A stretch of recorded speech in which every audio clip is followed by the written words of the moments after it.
ನಮಸ್ಕಾರ ಗೆಳೆಯರೇ, ನನ್ನ ಯೂಟ್ಯೂಬ್ ಚಾನೆಲ್ಗೆ ಸ್ವಾಗತ. 2026ರಲ್ಲಿ ಮ್ಯೂಚುವಲ್ ಫಂಡ್ ಹೂಡಿಕೆ ಪ್ರಾರಂಭಿಸಲು ಯೋಚಿಸುತ್ತಿದ್ದೀರಾ?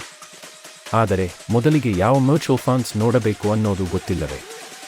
ಈ ವಿಡಿಯೋದಲ್ಲಿ ನಾನು ನಿಮಗೆ ಪರಿಚಯಿಸ್ತೀನಿ. 2026ನಲ್ಲಿ ಆರಂಭಿಕರಿಗೆ ಸೂಕ್ತವಾದ ಟಾಪ್ ಮ್ಯೂಚುವಲ್ ಫಂಡ್ಸ್. ಒಂದು ಮ್ಯೂಚುವಲ್ ಫಂಡ್ ಆಯ್ಕೆ ಮಾಡುವ ಮುನ್ನ ತಿಳಿದಿರಬೇಕು ನಿಮಗೆ ಮುಖ್ಯ ಅಂಶಗಳು: ನಿಮ್ಮ ಹೂಡಿಕೆ ಗುರಿ, ಶಾರ್ಟ್ ಟರ್ಮ್, ಲಾಂಗ್ ಟರ್ಮ್, ನಿಮ್ಮ risk tolerance, low, medium, high, expense ratio, fund manager track record, assets under management, ನಿಮ್ಮ ಹೂಡಿಕೆಯ ಅವಧಿ ಹೆಚ್ಚಾಗಿ 5 ವರ್ಷಗಳಿಗಿಂತ ಹೆಚ್ಚು, ಹೂಡಿಕೆಗೆ ಉತ್ತಮ portfolio diversification, large cap, mid cap, small cap, flexi cap mix. 2 top mutual funds suggestions. 2026 Parag Parikh flexi cap fund. ಯಾಕೆ? India foreign stocks ಅಲ್ಲಿ ಇನ್ವೆಸ್ಟ್ ಮಾಡಿದ್ದಾರೆ, ಡೈವರ್ಸಿಫೈಡ್ ಇರುತ್ತೆ. Moderate risk, returns decent. over 5 ವರ್ಷಗಳಲ್ಲಿ ಆರಂಭಿಕರಿಗೆ ಸೂಕ್ತ ಅಂಶಗಳು: ಕಡಿಮೆ ರಿಸ್ಕ್, ಗ್ರೋತ್ ಆಪ್ಷನ್ ಇದೆ. Mirae asset large cap fund. ಯಾಕೆ? ಲಾರ್ಜ್ ಕ್ಯಾಪ್, ಸ್ಟೇಬಿಲಿಟಿ, ಬೆಳವಣಿಗೆ, ಸ್ಥಿರ ಲಾಭ, ಸ್ಟೆಡಿ ರಿಟರ್ನ್ಸ್. Bluechip fund ಷೇರು ಮಾರುಕಟ್ಟೆಯಲ್ಲಿ ದೊಡ್ಡ, ಸ್ಥಿರ ಹಾಗೂ ವಿಶ್ವಾಸಾರ್ಹ company. Good fund manager, direct plan option ಇರುತ್ತದೆ ಎಂದರೆ ಎಕ್ಸ್ಪೆನ್ಸ್ ರೇಷಿಯೋ ಕಡಿಮೆ.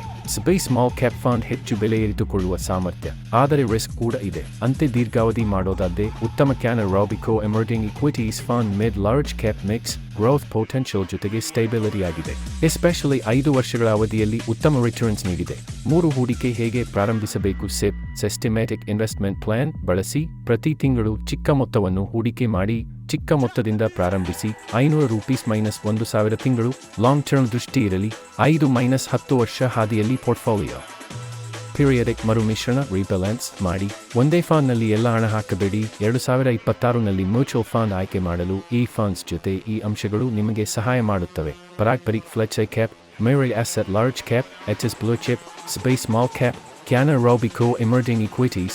ಇವು ಆರಂಭಿಕರಿಗೆ ಸಾಕಷ್ಟು ಉತ್ತಮ ಆಯ್ಕೆಯಾದ ಮ್ಯೂಚುವಲ್ ಫಂಡ್ಸ್. ನಿಮ್ಮ ಹೂಡಿಕೆ ಗುರಿ ಮತ್ತು ರಿಸ್ಕ್ ಪ್ರೊಫೈಲ್ನ್ನು ಗಮನಿಸಿ. ನಿಮ್ಮ ಫೈನಾನ್ಸ್ ಅಡ್ವೈಸರ್ನ ಸಜೆಷನ್ ತಗೊಂಡು ಈ ಫಂಡ್ಗಳಲ್ಲಿ ಕೆಲವು ಆಯ್ಕೆ ಮಾಡಿ ಮಿಶ್ರಣವಾಗಿ ಹೂಡಿಕೆ ಪ್ರಾರಂಭಿಸಿ.